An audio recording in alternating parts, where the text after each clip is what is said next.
So it looks like my sauerkraut is ready to pack. It's got a nice brine that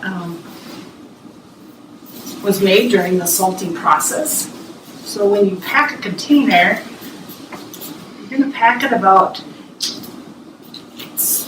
2/3 to 75% full. You want about 4 to 5 inches of head space so that it is going to release carbon dioxide during the fermentation process. So you want to have some room for that to expand. So I like to use a jar funnel when I'm working with jars.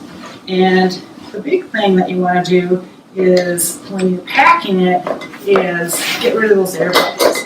So I'll use that, and then I take my hand. You can use your hand or a spoon, whatever, but pack it nice and tight, and then continue the process.